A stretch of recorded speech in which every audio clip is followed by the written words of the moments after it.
I'd like for us to look at one verse this week, one verse, 1 John 4:4. Greater is he who is in you.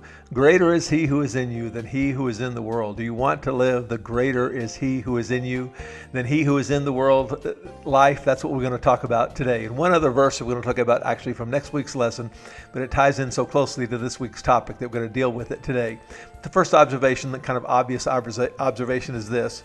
God is greater than whatever you are facing.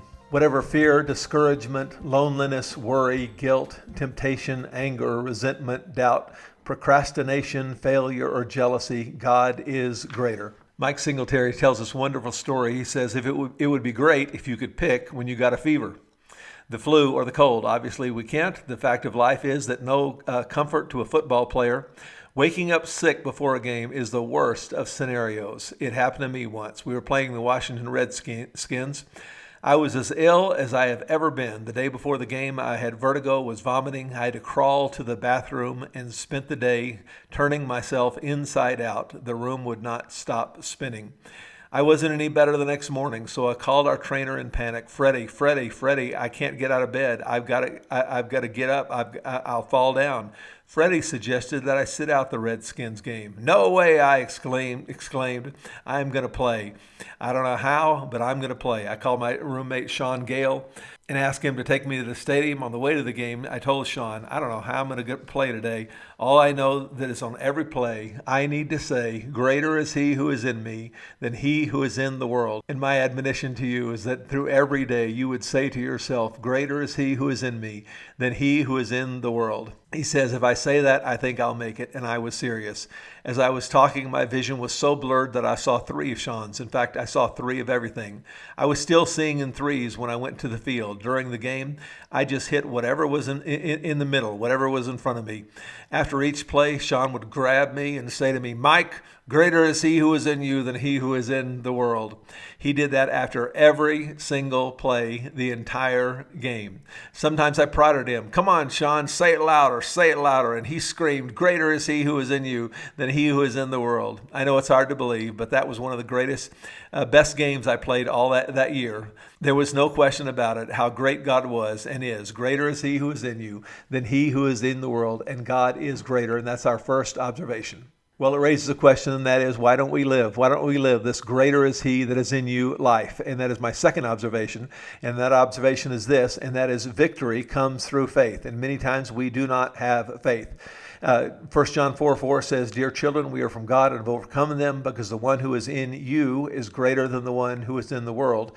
Next chapter, 1 John 5:4, that was 1 John 4:4, now in 1 John 5:4, everyone born of God overcomes the world. But just by the way, that word overcome and the word victory is two forms of the same word. There's a noun form and the verb form, but it's essentially the same word in the Greek. Anyway, everyone born of God overcomes, has victory over the world. This is the victory that has overcome the world, even our faith.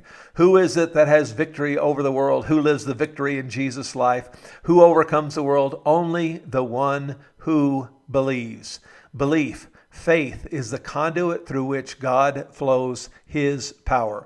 Only the one who believes that Jesus is the Son of God. Jesus said in Matthew 9:29, he touched their eyes and he said, according to your faith, not according to your church attendance, not according to your religiosity, not even according to your godliness or sincerity or your holiness or a lot of other things. But Jesus said, faith is the conduit through which he flows his power. And faith is the conduit through which God will give us the greater is he that is in you life. Matthew 13:58 says, Jesus did not do many miracles there. Why? Because he was not powerful? No, because of their lack of faith. And we learn here that God limits his activity. God limits his activity in our lives based on our faith. So, observation number one, God is greater than whatever you are facing. Observation number two, victory comes through faith. Observation number three, faith is confidence. This is based on Hebrews 11:1 that says from the NIV, now faith is confidence in what we hope for. It is assurance of what we do not see. This word is translated variously in translations, particularly in the King James we read, now faith is the substance. We read in the NIV that it is confidence. Now we read it as substance of things hoped for, the evidence of things not seen.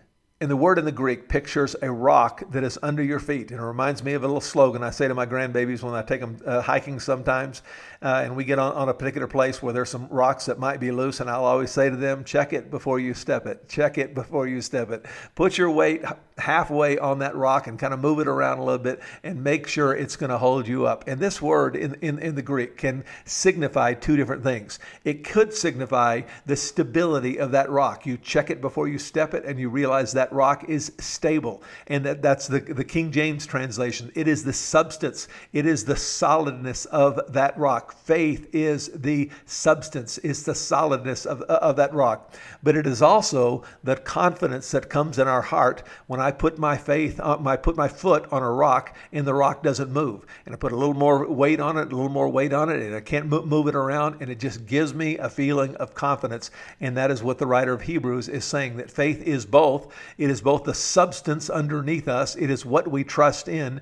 And it is also the feeling of confidence that comes to us.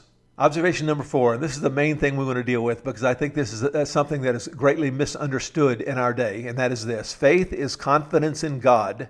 It is not confidence in any particular outcome. I like to say it this way: God is God, and that is it, and that is enough. God is God, that is it, that is enough. Isaiah 43:2 says, when you pass through the waters, I will be with you. I was reminded this last week of the danger